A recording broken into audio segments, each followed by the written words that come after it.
نحمده ونصلي على رسوله الكريم اما بعد فقد قال الله تبارك وتعالى في كتابه المبين وهو اصدق الصادقين يا بني آدم قد انزلنا عليكم لباسا يواري سوآتكم وريشا ولباس التقوى ذلك خیر۔ معزز و محترم حاضرین و ناظرین، اللہ تعالیٰ کا بے انتہا فضل و کرم ہے کہ اس نے ہمیں سرکار دو عالم نور مجسم صلی اللہ تعالیٰ علیہ وآلہ واصحابہ وسلم کی امت میں پیدا فرمایا اور ہمیں آپ کا امتی ہونے کا فخر عطا فرمایا۔ آج رمضان مبارک کی 14th نائٹ ہے، 14ویں شب ہے۔ الحمدللہ اللہ تبارک و تعالیٰ کا کرم ہے کہ اس نے ہمیں 13 روزوں کا عامل بنایا، 13 روزے ہم سے رکھوا لیے۔ اللہ تبارک و تعالیٰ ارشاد فرماتا ہے یا بنی آدم، یا حرف ندا ہے، یا کے معنی اے، انگریزی میں او، بنی بنینا سے بنی ہو گیا، مضاف ہونے کی وجہ سے۔ بنون یہ حالت رفعی میں ہوتا ہے اور بنین حالت نصبی میں اور جری میں ہوتا ہے۔ بنینا آدم مضاف اور مضاف الیہ کی ترکیب ہے، ترکیب اضافی ہے، بنینا آدم۔ چونکہ مضاف ہے بنینا کا لفظ، لہذا نون اعرابی گر گیا، بنینا بنی ہو گیا۔ اور بنونا بنین کیوں بنا؟ اس لیے کہ بنونا مضاف تھا، مضاف جب منادہ ہوتا ہے یا کے ذریعے تو حالت رفعی سے حالت نصبی میں آ جاتا ہے۔ یہ رہی نحوی باتیں۔ یا بنی آدم معنی ہے اے اولاد آدم، اے آدم کے بیٹو۔ اللہ تبارک و تعالیٰ تمام انسانوں کو آدم کے بیٹو کا خطاب فرما رہا ہے۔ تمام انسان حضرت آدم علیہ السلام کی نسل سے تعلق رکھتے ہیں۔ حضرت آدم علیہ السلام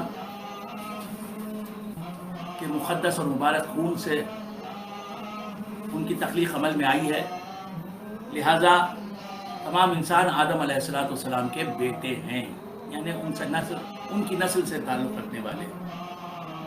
بیٹے سے مراد یہاں ڈائریکٹ بیٹا نہیں، پوتا بھی بیٹا ہے، انڈائریکٹ، پڑپوتا بھی بیٹا ہے، 10واں پوتا بھی بیٹا ہے، 50واں پوتا بھی بیٹا ہے، انڈائریکٹ، بالواسطہ۔ تو ہم سب حضرت آدم علیہ السلام کے بیٹے ہیں۔ حضرت آدم علیہ السلام ہمارے مقدس اور مبارک اور معظم و محترم باپ ہیں، لیکن بالواسطہ، بلا واسطہ نہیں، انڈائریکٹ، ڈائریکٹ نہیں۔ ہم حضرت آدم علیہ السلام کے بیٹے ہیں، ڈائریکٹ نہیں، انڈائریکٹ، بلا واسطہ نہیں، بالواسطہ۔ یا بنی آدم قد انزلنا علیکم لباسا یواری سوآتکم وریشا۔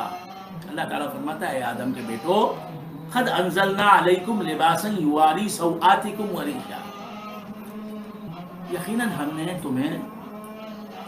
نے تم پر اتارا، یقیناً ہم نے تم پر اتارا لباس، ڈریس، پوشاک، یواری سوآتکم وریشا، وہ لباس یہ صلاحیت رکھتا ہے، یہ قابلیت رکھتا ہے کہ تمہاری شرمگاہوں کو،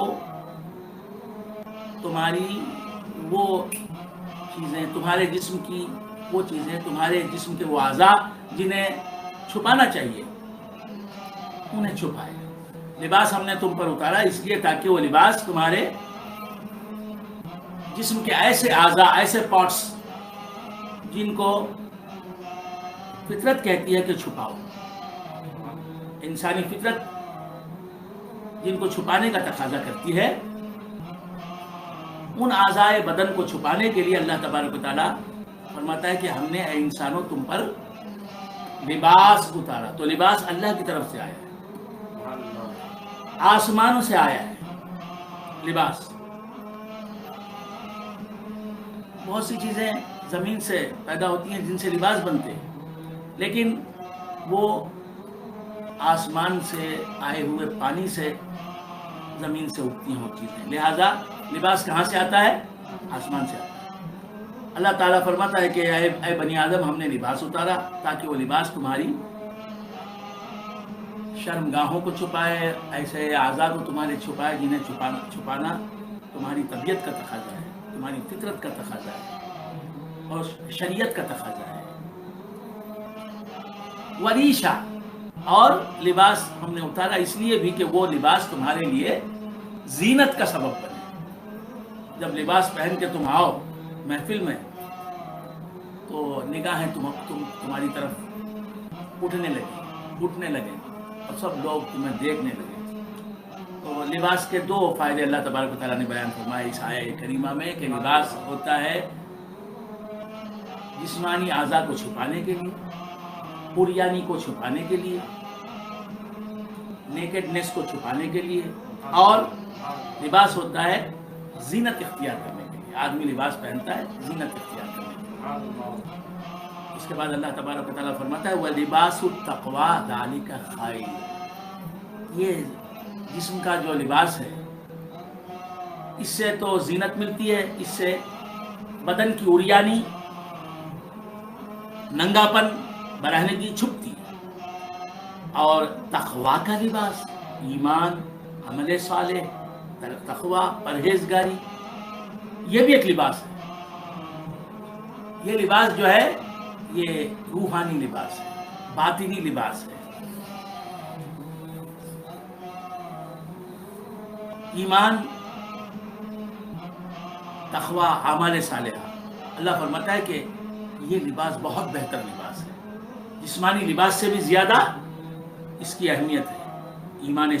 ایمان، عمل صالح، نیک کام، گڈ ڈیڈس، اور تقویٰ، پرہیزگاری، پیٹی، یہ چیزیں جو ہیں یہ اس لباس سے بھی زیادہ اہمیت رکھتے ہیں۔ کوئی آدمی لباس پہنا ہوا ہے لیکن کافر ہے، ایمان کی دولت سے محروم ہے، تو اس کا لباس پہننا کیا کام کا؟ کس کام کا؟ ایک مشرک ہے، بت پرست ہے، آئیڈل ورشپ میں لگا ہوا ہے، کفر و شرک کی اندھیریوں میں بھٹک رہا ہے، کافر ہے، مشرک ہے، غیر مسلم ہے، اور وہ بہترین لباس پہن لے، اپنے جسم کی عریانی کو چھپا لے، اپنے ننگے پن کو چھپا لے، تو اس کا ننگے پن کو چھپانا آخرت میں کوئی اس کے فائدے کا سبب نہیں بن سکتا، اللہ کے عذاب سے اسے بچا نہیں سکتا، نہ دنیا میں نہ آخرت میں۔ تو لباس جو جسمانی لباس ہے، یہ لباس آپ کو فائدہ پہنچائے گا آخرت میں۔ تو لباس تقویٰ کی وجہ سے، لباس تقویٰ یعنی ایمان، اعمال صالحہ اور تقویٰ، اس سے یہ روحانی لباس ہے، اس روحانی لباس کی وجہ سے جسمانی لباس بھی دنیا اور آخرت کی صلاح و فلاح کا باعث بنتا ہے، دنیا میں بھی فائدے پہنچتے ہیں انسان کو، آخرت میں۔ تو تقویٰ کا لباس ایک جسمانی لباس سے افضل ہے، زیادہ اہم ہے، زیادہ قیمتی ہے۔ آج ہم یہ دیکھ رہے ہیں کہ لڑکوں پر سے بھی، لڑکوں کے جسموں پر بھی لباس کم سے کم نظر آ رہا ہے، پہلے کی بنسبت، ماضی کی بنسبت۔ جی پینٹ کے لیے، پینٹلون کے لیے، پتلون کے لیے اگر 1.5 میٹر کپڑا یا 2 میٹر کپڑا خریدا جاتا تھا آج سے 30 سال پہلے، 40 سال پہلے، تو اب جو ہے نا 1 میٹر میں پتلون سی جا رہی ہے۔ ایسی پتلون ہے کہ پتلون پہننے کے بعد بھی آدمی برہنہ لگتا ہے، ننگا نظر آتا ہے۔ جن اعضاء کو چھپانا چاہیے ان اعضاء کی ساخت دکھائی دیتی ہے۔ اللہ تبارک و تعالیٰ ہمیں اس گناہ سے محفوظ رکھے کہ آدمی لباس تو پہنے لیکن لباس کے ذریعے اس نے جن اعضاء بدن کو، اپنے بدن کے اعضاء کو چھپایا ہے، ان اعضاء کو ایگزیبٹ کرے، لباس کے باوجود ننگا نہ دکھائی دے۔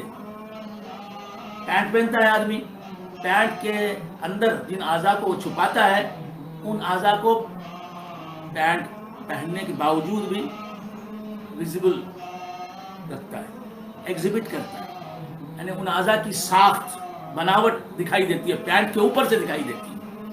اسی طرح کوئی پاجامہ پہنتا ہے لیکن پاجامے کے باوجود وہ ننگا دکھائی دیتا ہے، اس کے پوشیدہ اعضاء کی ساخت دکھائی دیتی ہے۔ ایسا لباس پہننا جائز نہیں، جائز نہیں۔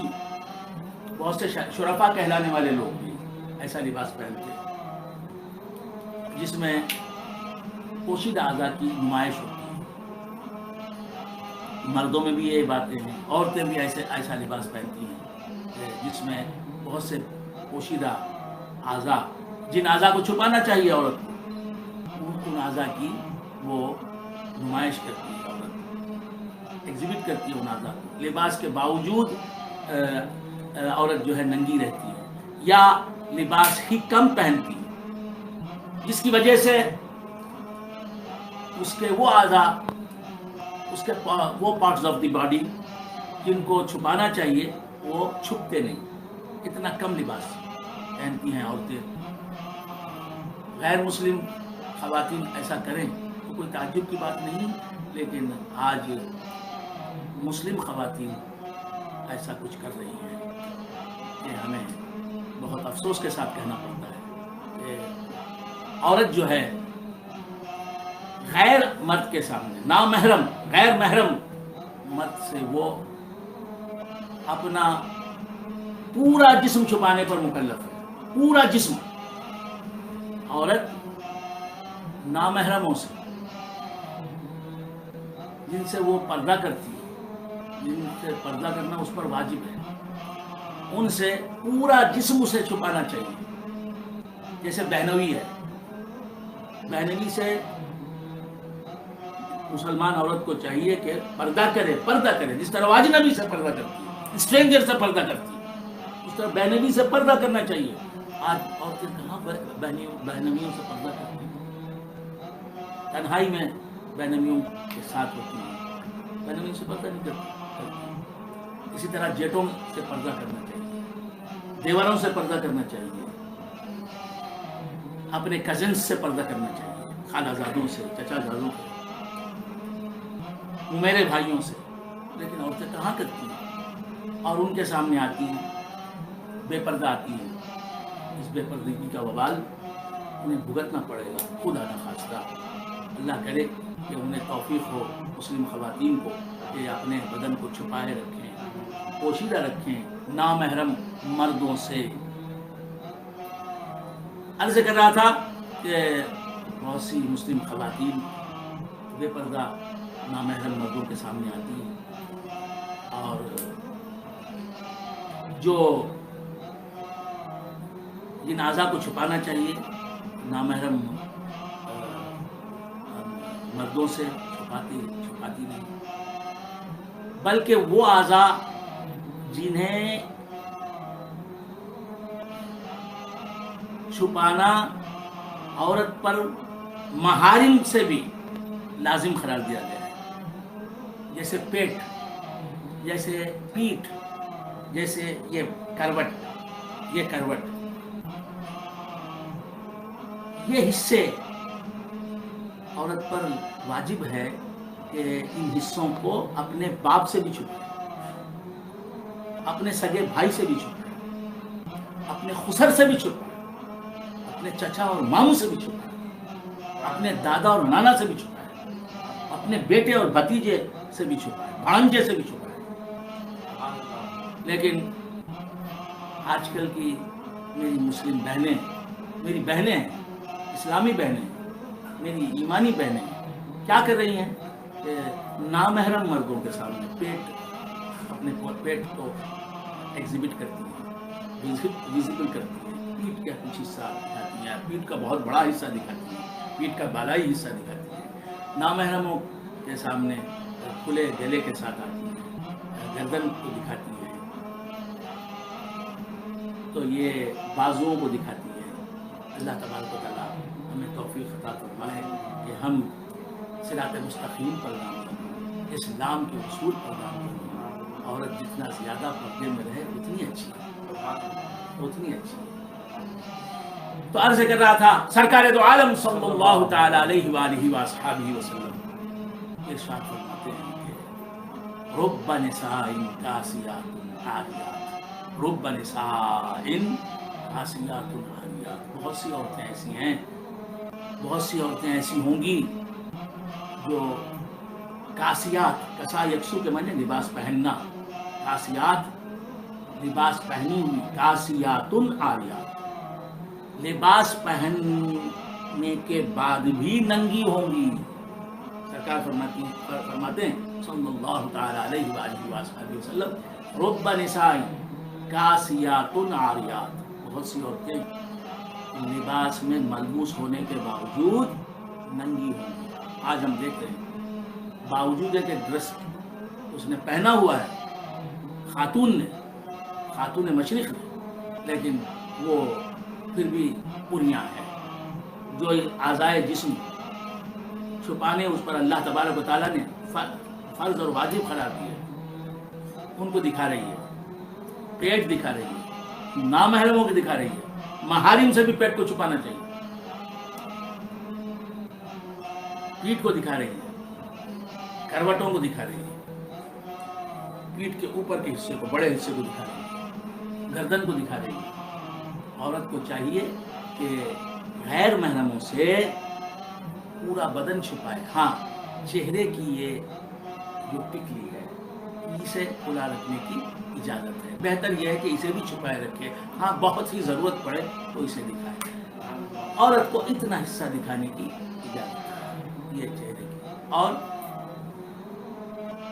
یہ دو ہاتھوں کی ہتھیلیاں، فقہاء بعض فقہاء نے صرف ہتھیلیوں کو دکھانے کی اجازت دی، یہ ہتھیلیوں کی پیٹھ جو ہے اسے چھپانے کی تاکید کی، بعض فقہاء تو دونوں کی اجازت دیتے ہیں کہ یہ اتنا حصہ یہ عورت دکھا سکتی ہے، کھلا رکھ سکتی ہے، اور پاؤں کے پنجے جو ہیں، دونوں پاؤں کے پنجے ان کو دکھا سکتی ہے، باقی پورا جسم اسے چھپانا چاہیے۔ سر کے بال ستر میں داخل ہے، سر کے بالوں کو چھپانا، غیر محرم نامحرم مردوں سے سر کے بالوں کو چھپانا چاہیے، ایک بال بھی، ایک لٹ بھی اس کی ظاہر نہ ہو۔ لیکن ہم دیکھ رہے ہیں کہ کھلے سر غیر محرموں کے ہجوم میں آتی ہے کون؟ مسلم خاتون ہے، کون؟ شیخانی ہے، کون؟ اللہ اکبر اللہ اکبر اللہ اکبر، سہلانی ہے، کون؟ اللہ اکبر، خاتون محشر کا نام لینے والی۔ اللہ تبارک و تعالیٰ ہمیں اپنے فرائض منصبی کو سمجھنے کی توفیق عطا فرمائے۔ اللہ تعالیٰ فرماتا ہے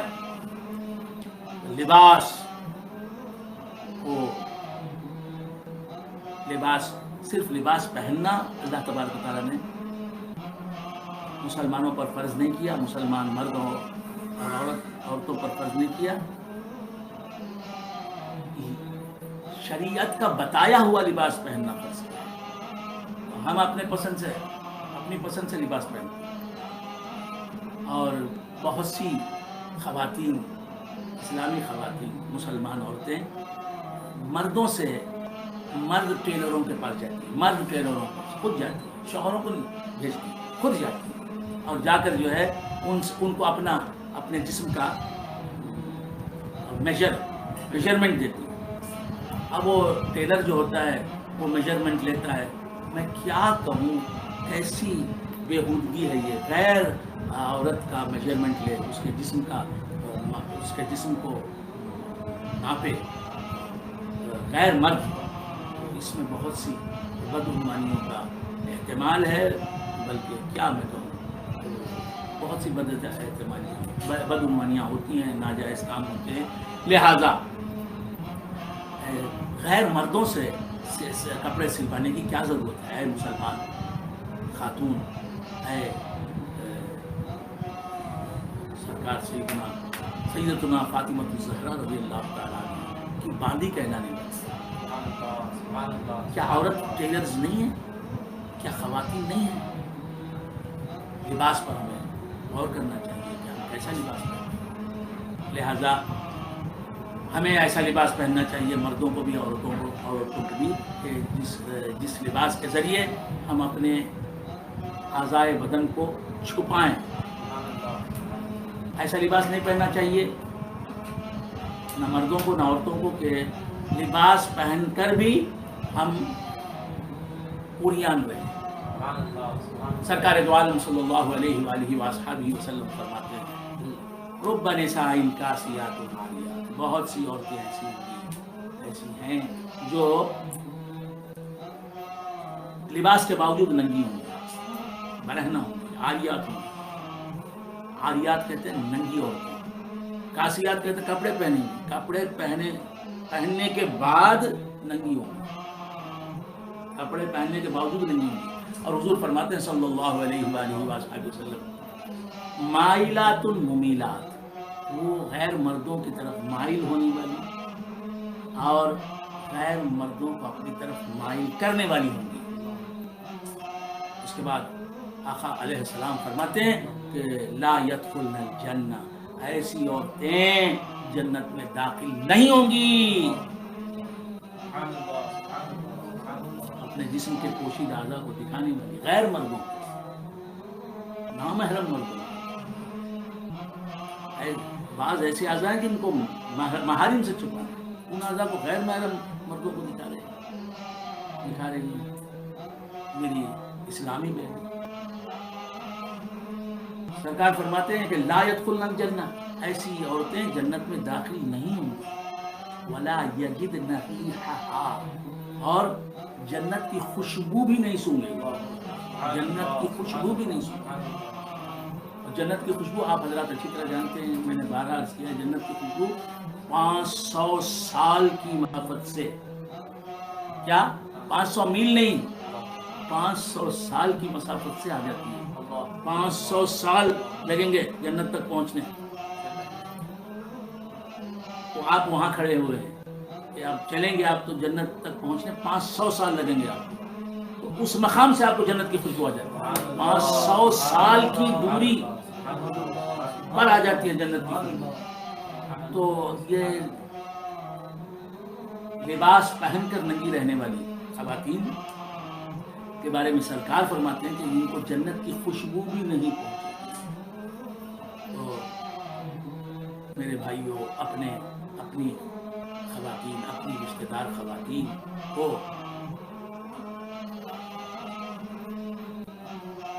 یہ پیغام سناؤ میرا، کہ یہ پیغام میرا پیغام نہیں، اسلام کا پیغام ہے کہ وہ اپنے اعضاء کو چھپائیں، محارم سے، البتہ یعنی ماں ہے بیٹے سے، عورت اپنے بیٹے سے، اپنے بھتیجے سے، اپنے بھانجے سے،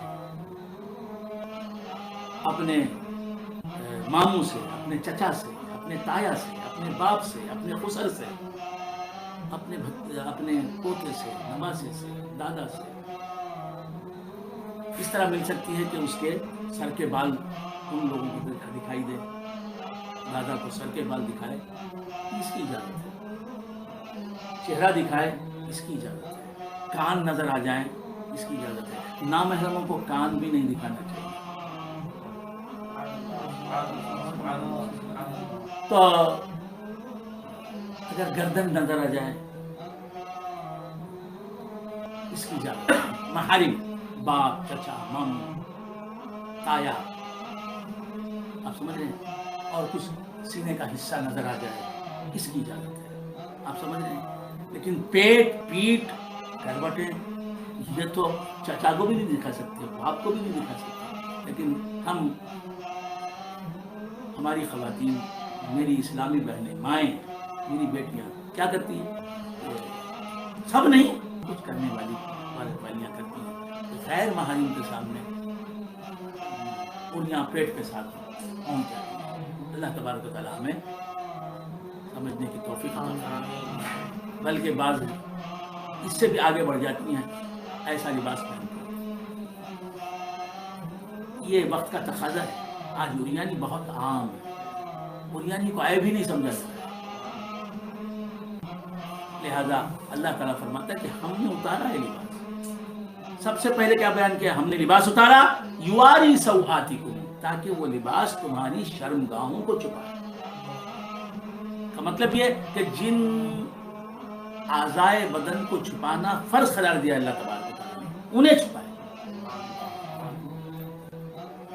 واجب قرار دیا ہے اللہ تبارک و تعالیٰ نے ان جسمانی حصوں کو چھپائے.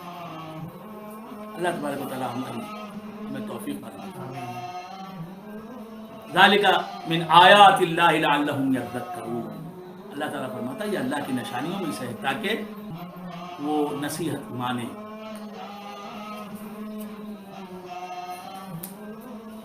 اللہ تبارک و تعالیٰ ارشاد فرماتا ہے یا بنی آدم لا یفتننکم الشیطان کما اخرج ابویکم من الجنہ. اے اولاد آدم تمہیں شیطان فتنے میں نہ ڈالے جیسا کہ تمہارے ماں باپ کو یعنی حضرت آدم اور حضرت حوا کو علی نبینا علیہ السلام جیسا کہ اس نے نکالا تمہارے ماں باپ کو جنت سے. ینزع عنہما لباسہما جنت سے نکالا تو کیا کیا ان سے ان کا لباس چھیننے لگا. ان کا لباس اتروا لیا. حضرت آدم علیہ السلام اور حضرت حوا رضی اللہ تعالیٰ عنہ ان دونوں سے جب شجرہ ممنوعہ کا پھل چکھنے کا کام ہوا تو اس وقت کیا ہوا ان کے لباس اتر گئے. جس طرح میں نے کل عرض کیا تھا کہ ان کا لباس کیا تھا یہ سب میں نے بتایا. ہمارے برکت اللہ صاحب نے بھی سنا لیوریہما سوآتہما تاکہ ان دونوں کو ایک دوسرے کی پوشیدہ چیزیں دکھائے شرم کی چیزیں دکھائے. حضرت آدم علیہ السلام اور حضرت حوا ایک دوسرے کے سامنے کیا ہوئے بے لباس ہوئے. یہ کس نے کیا بے لباس کس نے کیا ینزع عنہما لباسہما شیطان نے. بس اگرچہ کہ وہاں فرشتے تھے لیکن فرشتوں سے لباس فرشتوں کے سامنے اپنا جسم چھپانا یہ فرض اور واجب نہیں ہے. اسی لیے کہا کہ لیوریہما سوآتہما تاکہ وہ ایک دوسرے ان دونوں میں سے ہر ایک کو دوسرے کی شرم کی چیزیں دکھائے. تو فرشتوں کے سامنے لباس پہننا یہ فرض قرار نہیں دیا گیا. بس سمجھ میں نہیں آیا. عرض کر رہا تھا انہ یراکم هو وقبیلہ من حیث لا ترونہم. یہ بات میں بارہا عرض کر چکا ہوں پھر آج آگے بات کو عرض کر رہا ہوں. اللہ تبارک و تعالیٰ ارشاد فرماتا ہے کہ شیطان یراکم تم کو دیکھتا ہے اے انسانوں. انہ یراکم یقیناً شیطان تمہیں دیکھتا ہے وقبیلہ اور اس کی ذات کے لوگ اس کی جنس کے لوگ یعنی جنات. شیطان جنات سے تعلق رکھنے والا ہے. شیطان جن ہے اچھی طرح یاد رکھیں. ہم کیا ہیں انسان. سید برکت اللہ صاحب کیا ہیں انسان. میں کیا ہوں انسان. ہمارے عبد الحسین